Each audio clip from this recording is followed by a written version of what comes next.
Hi, in this lecture, we'll be dealing mainly with incentives that apply in a blockchain setting, specifically in a Bitcoin setting. We'll use that as an example to show you how we can create incentive structures within a blockchain environment to make sure that nodes behave in a certain way, or on the other hand, to make sure that nodes do not behave in a different way. So before we get into that, one of the things that we're going to be discussing and summarizing from previous lectures is what we basically want to achieve in a blockchain setting. So we want to make sure that one of the key goals that we have is that the blockchain should be consistent across all nodes. Because if we fail to do so, like the entire process sort of falls apart. Basically, every node maintains a copy of the blockchain. We know this. And because every node maintains a copy, all of these copies, they must look exactly the same over time. So in the short term, we can allow for differences in the chain, but over a long period of time, these chains should look the same. So in a way, we want all of the nodes to agree with each other on what the blockchain looks like and on what the block looks like. Indirectly, what this means is because blocks basically contain a set of transactions, we want every node to agree on the transactions, to agree on what transactions have happened and in what order that they've happened. So in that sense, you could say that a blockchain is analogous to a distributed database where we want every copy of the data or every replica of the data to be the exact same, and we want the database to be consistent across all nodes or places where it's stored. So that's basically one of the goals that we have. What are some of the challenges that we encounter when we try to do this? When we try to make sure that the nodes agree with each other? Well, firstly, one of the things that we need to keep in mind is the extreme importance of making sure that things are consistent. So blockchain systems exchange some form of value, at least the most popular ones, so such as Bitcoin, Ethereum, and all of the other altcoins that we have now. So because these transactions are transactions of value, so someone's money, digital money, is being sent to someone else. Someone has a wallet where they have a given amount of money. Those sorts of things are all in this blockchain. It's extremely important to make sure that things are reflected, the truth is reflected.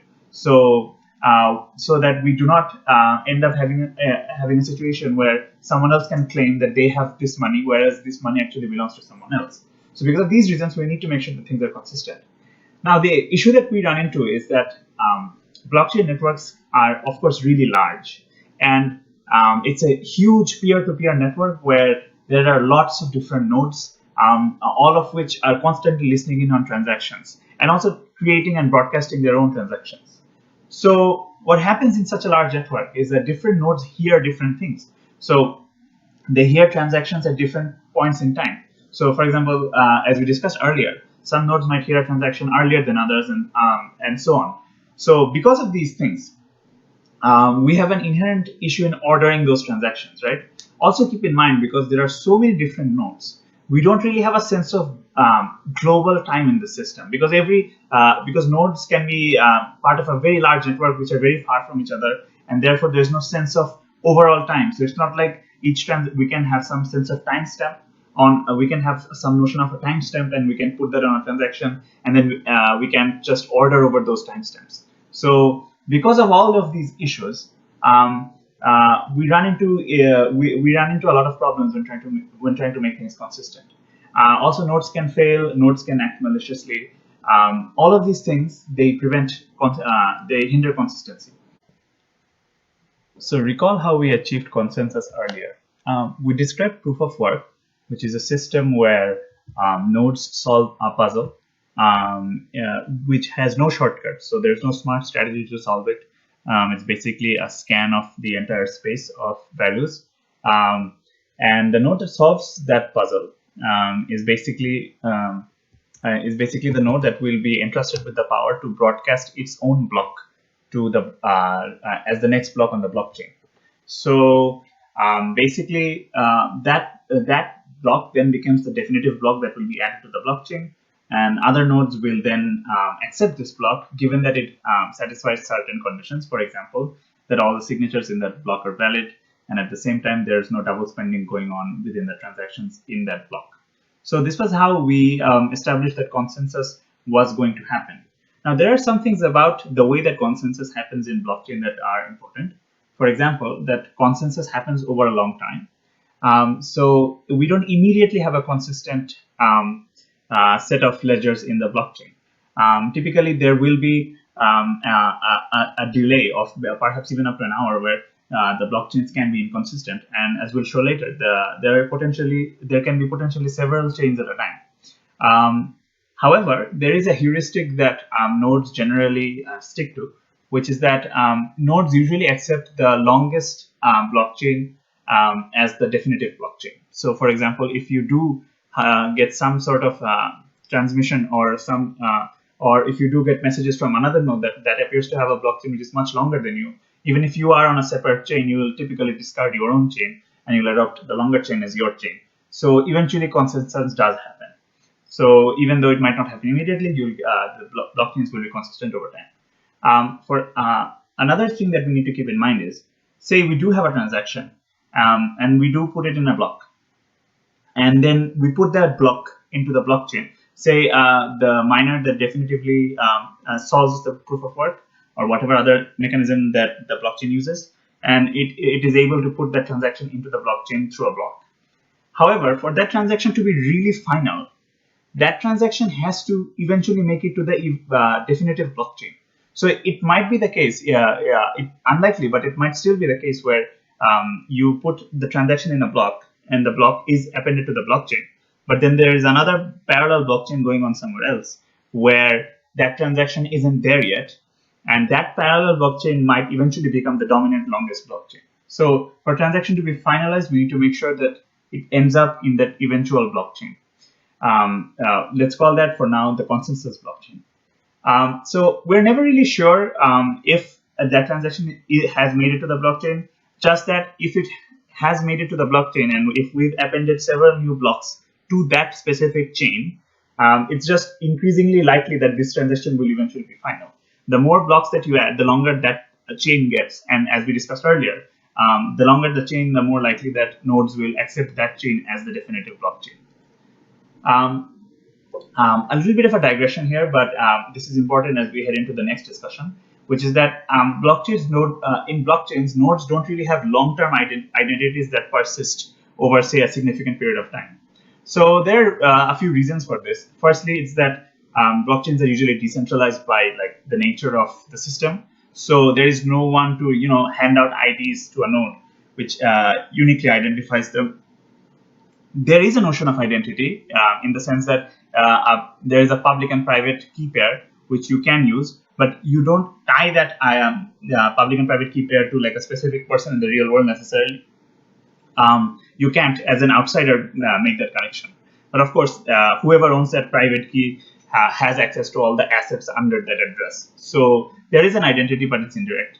And another reason why we don't have long-term identities is just by the design of blockchains in general. So they seek to preserve anonymity and privacy. So in that sense, there is no identity. So basically, what we do instead have, like we said earlier, is those set of addresses. So it creates a pseudonymous entity that owns a set of things or assets and that transacts with those assets.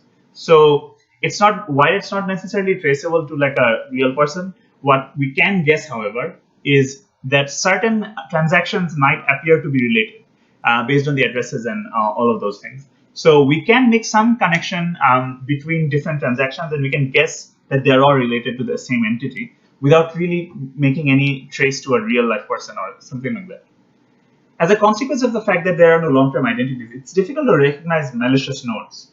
At the same time, it's also difficult to make any statistical assumptions, such as how many malicious nodes do we think exist in a system overall, which makes it all the more important for nodes to behave in a way that is good, is honest, and for nodes to behave in a way that is predictable and rational. So we give them incentives that nudge them in that direction, and we try to make sure malicious actors they can't game the system and make profits arbitrarily. So before we get into how we can incentivize good behavior amongst nodes, let's see what sort of power that a malicious node, a node acting in a malicious way, has over the network. So the first thing that we need to keep in mind is that a malicious node, even though it might be the miner who has solved the proof of work and is adding the block, even though it might be that specific node, it can't arbitrarily steal coins. And the reason for this is that these transactions, recall that we discussed earlier in the context of Bitcoin, that these are signed with the private key of the sender. So unless you can forge signatures, there's no way to arbitrarily steal coins from some other address. That wouldn't be possible. The other thing that a malicious node can do is it can continuously refuse to put certain transactions into its block. So basically, it would deny service to specific addresses or specific entities. However, this isn't really a problem because since we have already discussed that we have a process such as proof of work or a similar process that that picks a node almost at random, even if a node chooses to deny service to an individual, the individual being denied can simply wait their turn, and in the next one, possibly a different miner will be making the block, and their transactions can simply just go to that block. So that isn't an issue either. The main issue that that can arise if we have a malicious node in this context is we can have a double spend attack, and now we'll be showing you exactly what this attack looks like and why it can be so harmful. So to explain this, let's take an example. So in this context, let's say we have a merchant called Stacy and we have a customer called Justin. So we know that Justin wants something, that a product that Stacy makes. And so say this is an online transaction where Justin wishes to purchase that product from Stacy in the form of some cryptocurrency as cash. So basically, what would normally happen is Justin would pay Stacy using that cryptocurrency, and Stacy would ship the product, or in another context, allow Justin to download the service or something similar. So let's say Stacy ships the product, and Justin indeed pays Stacy with cryptocurrency. So what would Justin do? Justin would make a transaction that transfers coins to Stacy's address using Stacy's address.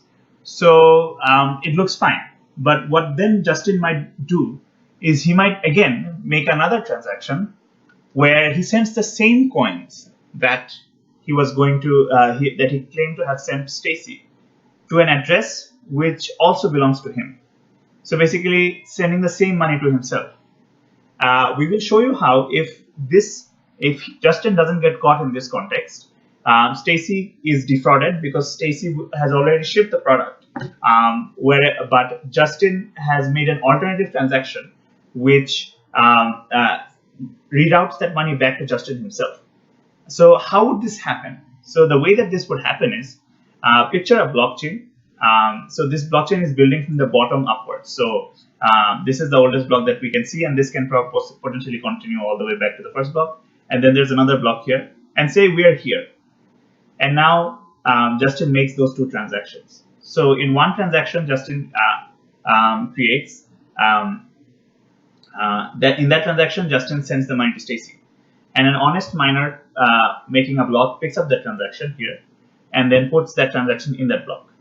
Then Justin manages to make another transaction where Justin basically sends those same coins to an address that also belongs to him. So we call that Justin Prime here for ease of understanding. Anyway, so as you can see, we basically have two parallel chains going on here now. Now the issue is both of these chains can eventually become the final chain. Recall what we said earlier, right? That nodes prefer the longest chain as the definitive blockchain, but both of these chains have the same length. So technically, nodes can expand on either one. There is a non-zero, in fact, substantial possibility that this might indeed be the block, where this might indeed be the chain on the right, where Justin sends money to Justin Prime. This might indeed be the chain that eventually becomes the definitive consensus blockchain. In that case, this transaction dies right here because that money here appears to have gone to Justin. So in the future, people won't allow that same money to be sent to Stacy. So this transaction doesn't ever get to be. And as a result, Stacy has already shipped the product. So basically, using a double spending attack, Justin has conned Stacy, and so that's a problem. So basically, yeah, we might have a case where nodes keep building onto the right chain, and that the right chain becomes the definitive chain instead of the left. As a result of this, we need to find a way for merchants like Stacy to protect themselves, right? So what would we do? Now, because we have that one principle where the longer chain is generally the more definitive chain, what a potential merchant can do is to simply ship their product or allow the service to be downloaded or allow the software to be downloaded later. So, for example, if at this stage Stacy sees that this transaction has been made, so the transaction that sends money from Justin to Stacy, and this block does exist. If someone were to pick, if some other miner were to pick this left chain and build on it, and another block were to be added here, we would be slightly more confident that Stacy is getting her money, because now this left chain was chosen once over the right chain. So this left chain is now longer. So it is more likely that this left chain will eventually become the definitive chain. If a second block is appended on top of this block, so this block and then you have two more blocks, at that point we can grow even more confident that this will be the definitive blockchain. So if Stacy were to wait for a few confirmations, so if Stacy were to wait for a few blocks to be appended on the honest chain and then allow that software to be downloaded or ship that product, that would be a good defense against such a double spending attack. So essentially, we are never sure that the transaction we're looking for is in the consensus branch.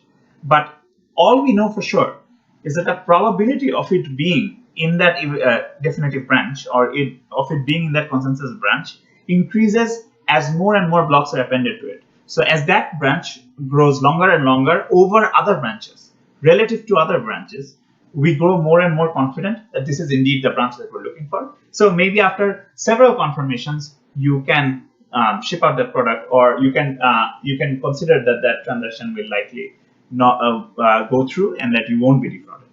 So yeah, so that's how that works, and that's how we can mitigate double spending attacks. Next, let's now finally talk about the incentives that we've been referring to from the beginning of this lecture. So what are the sorts of incentives that Bitcoin provides to miners? So the first incentive is a mining subsidy. So basically, the person who creates a block can include a special coin creation transaction, and they can choose the recipient of that transaction. So what basically happens is this recipient would presumably be themselves. So they get to reward themselves for adding a block to the blockchain. So this transaction is a special one that is only eligible for the creator of a block. Now keep in mind that this transaction is not special. It's like every other transaction. It is special in the sense that this can only be made by the miner who makes the block. But it's not special in the sense that this transaction is not definitive until it's a part of the consensus branch of the blockchain. So unless this transaction makes it to the final blockchain, the one that will definitively be present and the one that will win out against that race with other potential chains, unless and until it makes it to that blockchain, this transaction, the coins that that the miner gets will not cannot be collected by that miner.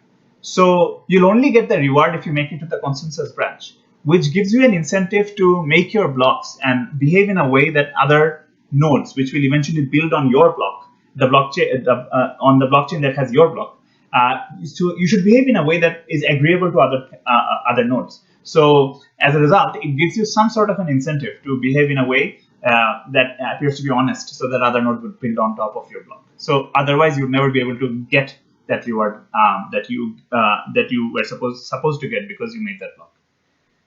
The other type of reward incentive mechanism that blockchain offers is that of a transaction fee. So basically, what you can do is you can basically ensure that the output value of a transaction is less than the input value. So you're putting in more money than you're getting out. So what happens to the remainder? The remainder goes to whoever is making the block. As a result, that can also be a way for us to incentivize miners to make blocks. While Bitcoin isn't heavily transaction fee based, Ethereum also already has transaction fees. We call that gas. Now, the important detail here to note here, especially in the context of Bitcoin, is that both of these two different incentives, the mining subsidy and the transaction fee, they won't be equally important going forward. So the reason for this is the total number of Bitcoin is finite. So we have 21 million. We will only ever have 21 million Bitcoins in total, and the amount of subsidy that you receive because of successfully mining a block, it reduces over time. So, for example, every 210,000 blocks, this subsidy will reduce by 50%. So this subsidy will start to become more and more this subsidy will start to become more and more insignificant. As a result, at one point, that subsidy would probably not be incentive enough for a miner to continue mining. So we expect that at a certain point, when transaction fee, when mining subsidies become scarce, transaction fees will instead be the dominant incentive. Now, we don't know what that world looks like because a Bitcoin, which is heavily reliant on transaction fees as the incentive, hasn't been substantially tested yet. So that is we are yet to see how that would work. Now, what sorts of immunity does a system like this actually provide? So we saw that it provides immunity against it provides some sort of protection against the double spending attack, because in the sense that merchants can protect themselves by waiting it out. But there are also other protections that blockchains offer. For example, blockchains are not susceptible to intrusion in the same way that centralized data stores are. Also note that all transactions are verified by like a huge community of miners, as a result of which you can't just like make up a transaction. You can't also forge transactions because they have to be signed. And because all nodes maintain copies, fraudulent blocks or fraudulent transactions are easily seen. So, and lastly, because it's so decentralized and because it's completely peer-to-peer, and because everyone has a copy, if several copies are in fact compromised, it doesn't really matter because you have a very large volume of other copies that are mostly unharmed. Furthermore, there are other benefits that you get out of blockchains, which are protections against defaulting, for example, because other blockchains such as the Ethereum platform have a concept called smart contracts. And using those smart contracts, you can force parties to comply. So you can guarantee compliance, as a result of which you can reduce things like defaulting on payments. However, there are still various limitations. One of the key limitations is identity theft. So the entire system is extremely reliant on that private key. So if you were to lose that private key, it's basically impossible to recover that key. And it's impossible to identify who stole that key. And because this is completely decentralized, there isn't any centralized authority that will be able to, safeguard or protect transactions or freeze accounts in case of theft or do anything like that. So there's no one who can, override the system and do things to protect you. Furthermore, other things like illegal activities. These are the blockchains actually provide some sort of platform for these things to happen.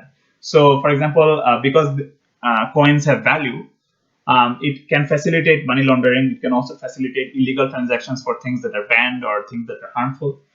Lastly, while it's difficult to hack or alter records and transactions in the blockchains themselves, the systems that implement that technology or the systems that implement those blockchains, those can still be vulnerable. And this has led to attacks on these systems. One of the notable attacks is the DAO hack, which resulted in a lot of Ethereum being stolen. Also, a Bitcoin exchange in Tokyo also had Bitcoin stolen off of that. So those sorts of limitations still exist.